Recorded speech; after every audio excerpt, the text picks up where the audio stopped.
ঋতুজা গোপন camera video ফুটেজে প্রমাণ করল কম্পাস নয় তার ছিঁড়েছে মুক্তি মাসিমা, এমনটাই প্রমাণ করল ঋতুজা।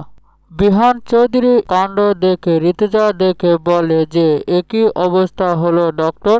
বিহানের সকল দায়িত্ব তো আমি কম্পাসকে দিয়েছিলাম এবং কি এই সকল সেটআপ তো ডক্টর আপনি নিজে থেকেই করে দিয়েছিলেন, তাহলে দুর্ঘটনা ঘটলো কি করে বলুন? সেখানে তো নার্স ছিল, ডক্টর ছিল এবং কি টেকনিশিয়ানও ছিল। ঋতুজা তখন ডক্টরকে বলে, ডক্টর সাহেব শুনুন, তাহলে ওখানে কি ঘটেছিল? ওই ঘরের ভিতর কম্পাস কি করেছিল? কম্পাস ওই ঘরের ভিতর ঢুকে বিহানকে মারার জন্য সে কম্পিউটারের লাইন কেটে দেয় এবং অক্সিজেনের লাইন বন্ধ করে দেয় বিহানকে মারার জন্য। এমনটাই ঘটেছিল তাই না ডক্টর? ডক্টর তখন বলে, না এমনটা ঘটেনি। মুক্তি তখন ডক্টরকে বলে যে আপনি এমনটা করছেন কেন? তাই তো ঘটেছিল, এমনটাই তো আমরা দেখতে পেলাম, আপনি মানা করছেন কেন?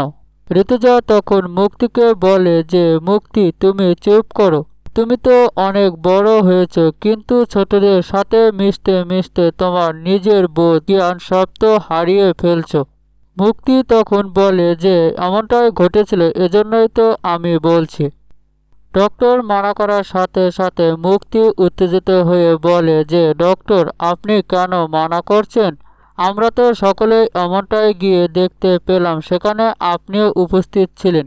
মুক্তির একথা শুনে ঋতুজা তখন বলে যে দাঁড়া তুই চুপ কর, তোকে কথা বলতে হবে না, আমি বলে দিচ্ছি।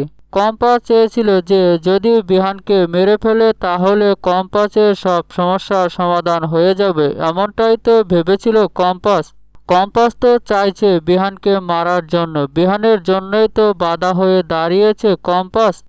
এমনটা কি বোঝাতে চাচ্ছিস মুক্তি? এটা কেমন পলট করছিস, অনেকটাই কাঁচা হয়ে যাচ্ছে না? এসব বুদ্ধি কার মাথায় জুটেছিল মুক্তি? ঋতুজা তখন মুক্তিকে বলে যে তুই ছোটদের সাথে মিশে মিশে তোর বুদ্ধি জ্ঞান এবং মেজরিটি সব কি গুলিয়ে ফেলছিস। মুক্তির কথা শুনে অখিলেশ বলে যে তুমি চুপ করো, তুমি কথা বলছো কেন? এখানে মুক্তি যেটা বলছে তা নিয়ে বিবেচনা না করে তুমি কথা কেন বাড়িয়ে বলছো? ঋতুজা তখন বলে যে মুক্তি যেটা বলছে আমি তো সেটাই করতে চাচ্ছি। ঋতুজা অখিলেশকে বলে তুমি কি ভাবছো? তুমি কি ভাবছো যে আমি ওখানে কম্পাসকে দিয়ে ভুল করেছি? এমনটাই তো, যে সায়েন্স বোঝে বিজ্ঞান বোঝে আমি তাকে দিয়েছি, সেটাই তো আমার বড় ভুল। তোমাদের মতে কি সেখানে দেওয়া উচিত ছিল মাহি, মোনালিসা, ওরিন ওদেরকে, যারা কোনো সায়েন্স সম্পর্কে জানে না বোঝে না, তাদেরকে দেওয়া উচিত ছিল, তাই তো? ঋতুজা তখন বলে যে আমাকে সকলের গল্প শুনতে হবে না, এখানে গল্প কি ঘটেছে আমি তোমাদের সকলকেই দেখাচ্ছি। অখিলেশ তখন বলে যে তুমি কি ঘটনা দেখাবে? যা ঘটেছে তা তো সকলে নিজের চোখে দেখেছে।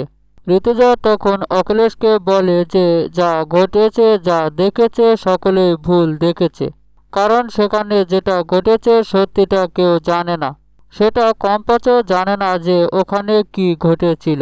আমি তো গোপন ক্যামেরা ফিট করে রেখে দিয়েছিলাম তোমাদের, এখন আমি দেখাচ্ছি সেখানে কি ঘটেছিল।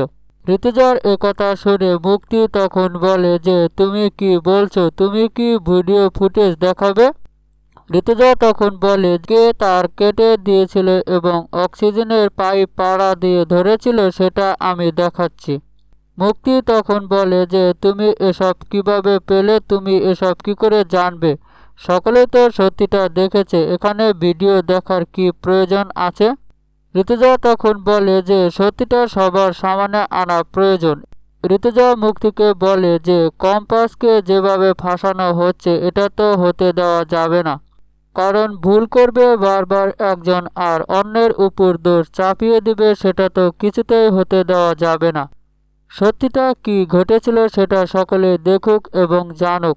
কম্পাসের সাথে যে অন্যায়টা করেছে সেটা কি প্রমাণ করতে পারবে ঋতুজা? এমনটাই দেখতে আমাদের সাথেই থাকুন।